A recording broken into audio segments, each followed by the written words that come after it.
may not know it, but the Australian government is in fact spending more money than the whole of the European powers combined on the commemoration of the 100th anniversary of World War I.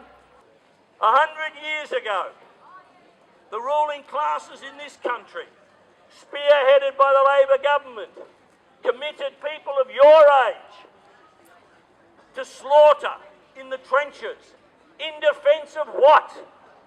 The War of 1914 was not fought for democracy, for the defence of small nations, for liberty, for the development of European culture, either against Prussian militarism or Russian barbarism, the claims that were put forward. No, it was fought in defence of empires, of profits, of resources, for colonies. Young people from this country were recruited and died in their tens of thousands, some 60,000 in all, to defend the British Empire. Today, the Australian political establishment, the Liberal Party, the Labor Party, the Greens and the entire pseudo-left fraternity have lined up with new war preparations 100 years on. Any world war today, and the preparations are in the making, any world war today will start where the last one finished. The danger of nuclear weapons being used is present. The provocations of the United States against Russia, a nuclear-armed power, sound a warning of what is to come.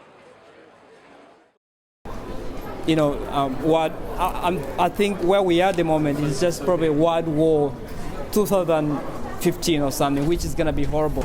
We continuously seeing the pressure of the United States towards certain countries. There's the situation between Russia and the States. Obviously, there's always been a Cold War that they don't talk about. But also in China as well, there's that pressure. I don't agree with war. I don't agree with conflict. I don't agree with people dying in war because I don't really think that it achieves anything. So for the fact that the government is spending that money on shedding positive light on World War I think is almost a disgrace, really. And I think that money could definitely be spent in other ways. There's people in Australia who really struggle. I think it's a horrible thing. And I always thought war should be something of the past. We have to learn from what happened, actually, the atrocities, the millions of people who died. Looking at history, because that's my major here. I do history, and you look at history, and it's usually the interests of the very rich that you get into, where they want to go to war because it's going to help with this industry or that industry. I guess the whole ISIS thing as well.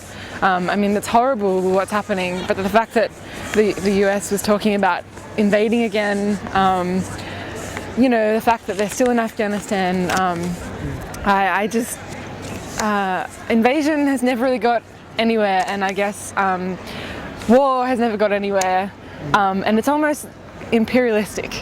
Yeah, I'm so cynical about the full attention that America has given to this MHN Malaysian flight catastrophe. It's a sad thing, but the politicizing side of it is it comes with an agenda. As you said, maybe they're preparing the world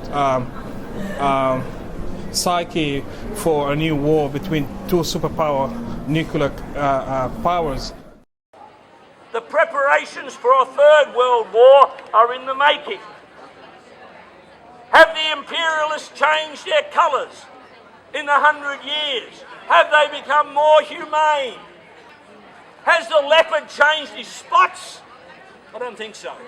Have a look at the Gaza. The imperialist powers stand by and support the massacre of men, women and children.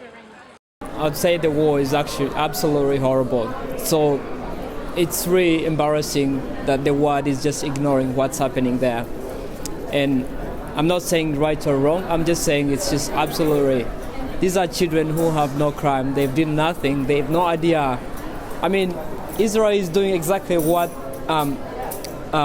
Hitler did to them. I cannot like say anything, and like just go to any like social media, and you will have like you will see the worst photos you will never see it before, and you will not see it in the future.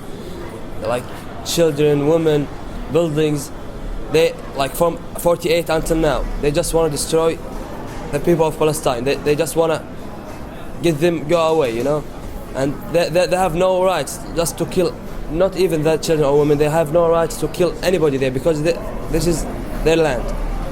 This is the Palestinian land. Even, they fund the Israeli military through foreign aid, and even, you know what the atrocities that are happening in Palestine at the moment, and the US has just opened up all their military facilities to Israel to access, whatever weapons they want.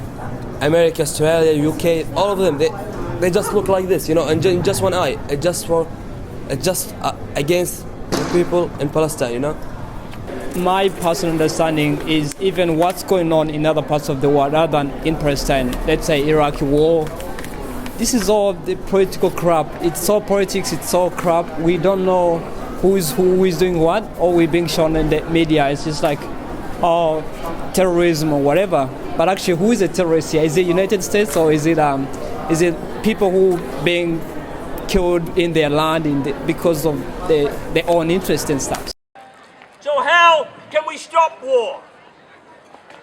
Should we make an appeal to the capitalist politicians to stop their insanity? No, because the insanity resides in the system itself. The madness is in capitalism. It can only be changed, and it can only be overturned through the development of the only social force that can advance humanity. That's the international working class. That's all of us. We have to remake the world in our interests, free of war, free of poverty, free of exploitation. That is the fight waged by the Fourth International, led by the International Committee and its Australian section, the Socialist Equality Party, and its youth movement.